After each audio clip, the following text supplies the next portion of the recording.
Hola, soy Lucho Loaiza, comunicador social y periodista colombiano. A continuación, escucharás la lectura de un fragmento del informe final de la Comisión para el Esclarecimiento de la Verdad, la Convivencia y la No Repetición, libro Hallazgos y Recomendaciones. Recuerda suscribirte a este canal y activar las notificaciones para avisarte cada que se publique un nuevo episodio. Producir, editar y difundir estas grabaciones no sería posible sin tus aportes y donaciones a través de la cuenta de Nequi 319-230-5494. Gracias por escuchar. Ahora sí, comencemos. 3.13. Amenazas al derecho a la vida. Las amenazas al derecho a la vida y a la integridad personal son una de las violaciones de derechos humanos más frecuentes y que se relacionan con el conjunto de hechos de violencia. Con frecuencia, la víctima de amenazas de muerte las recibe de manera reiterada. Las amenazas son, por lo general, la primera de una serie de violaciones. Ellas se encadenan con el desplazamiento forzado, el exilio, el confinamiento, los atentados y homicidios, extorsiones, trabajos forzados, violencias sexuales y la tortura. Algunos de sus objetivos son la imposición de una relación de dominación sobre determinados sectores poblacionales, mantener el control territorial por medio del terror, fracturar organizaciones, frenar procesos y acallar denuncias. La última vez que tuve un inconveniente con los llamados paramilitares fue hace 3 años en Barrancabermeja, ya como líder social haciendo mi labor de capacitación en derechos sexuales y reproductivos. Muy amablemente me pidieron el favor que me fuera a menos de que yo quisiera salir de ahí en un cajón. Entonces nuevamente duré bastante tiempo sin regresar a Barranca. Ya estando acá en el área metropolitana, en Girón, ya por el tema de la orientación sexual, el rezago, el reducto que queda de paramilitares y esta gente que estaba aliada con los policías hizo que temiéramos, nos hicieran varias amenazas por parte de los policías principalmente y algunos militares en Girón en el 2001, pero no fui el único, también muchas mujeres trans por el tema de la orientación. Hombre, LGTBI, víctima de amenaza verbal, desplazamiento forzado y violencias sexuales. Barrancabermeja, Santander, 1990-2016. 224 VI 00004. En los testimonios recogidos por la comisión, las tendencias de las amenazas se relacionan con el desplazamiento forzado, con el 2002 como año de máximo registro y una reducción posterior.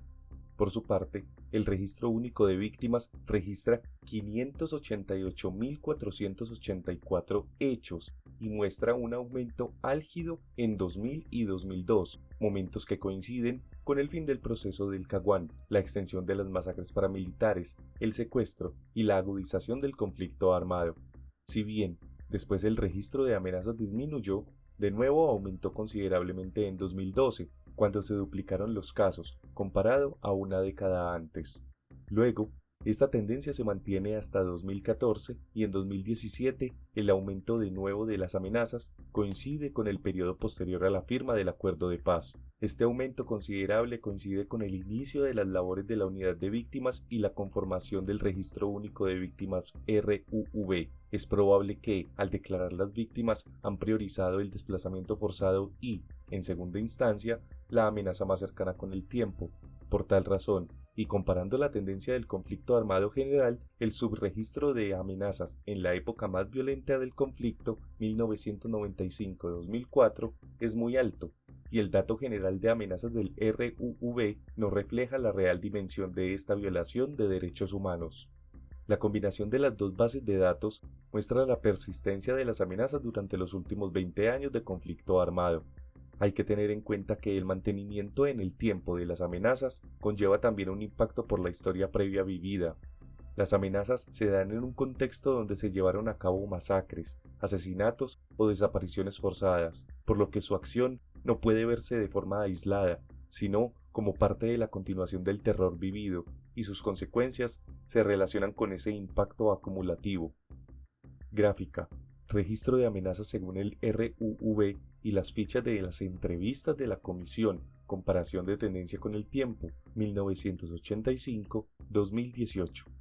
La mayor parte de las veces, las amenazas no se dan de forma aislada. el miedo y la parálisis que pretenden producir, el condicionamiento de la conducta o la voluntad de expulsión del territorio hacen que se relacionen con otras violaciones. El propio contexto de violencia en muchas comunidades hace que las amenazas no sean solo una acción como violación de derechos humanos, sino un contexto amenazante al que se enfrentan las víctimas y cuyos impactos se prolongan después del hecho a una vida que se hace más vulnerable, donde las personas conviven con la necesidad de prevención de cambios de su comportamiento, de alteración de la vida familiar o del trabajo para tratar de manejar el riesgo. Las víctimas de amenazas sufren de manera simultánea hechos de desplazamiento forzado, tortura, despojo, extorsión, secuestro, violencias sexuales y atentados. Como puede verse en la gráfica, la mayor parte de las veces las amenazas son parte del desplazamiento forzado, lo que muestra no solo una asociación de consecuencias, sino muchas veces una intencionalidad. De la misma manera que con las amenazas relacionadas con el exilio, en varios casos, la amenaza también es el hecho inmediatamente previo al homicidio. Gráfica. Cadenas de violencia asociadas a las amenazas. Las gráficas solo incluyen victimizaciones que ocurrieron al mismo tiempo en el mismo lugar. Las amenazas de muerte se llevan a cabo en general mediante medios que invisibilizan a los autores, lo que forma parte del contexto que las vuelve más siniestras.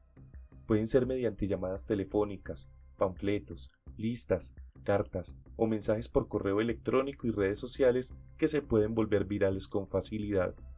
La amenaza no es una violación fortuita ni accidental, por el contrario, es un acto planeado en el cual el victimario tiene claro a quién va a dirigir la amenaza, el método y el medio a elegir, las palabras que va a usar, las exigencias que va a llevar a cabo y los resultados esperados.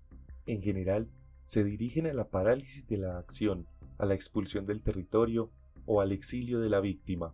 También tienen un componente colectivo cuando se trata de liderazgos sociales, étnicos o de grupos políticos, con impactos también colectivos. Y se orientan, con frecuencia, a quebrar el sentido de solidaridad, dado que hacen que la respuesta o el entorno social se vuelva más amenazante. Como señalaron algunos líderes amenazados que tuvieron que salir desplazados, sentí que me convertí en un peligro para otros. Nadie quería ya venir a mi casa. Si llegaste hasta aquí, te pido me apoyes compartiendo estas grabaciones con tus familiares y amigos, para que más personas conozcan la verdad del conflicto armado en nuestro país. Gracias por escuchar y hasta pronto.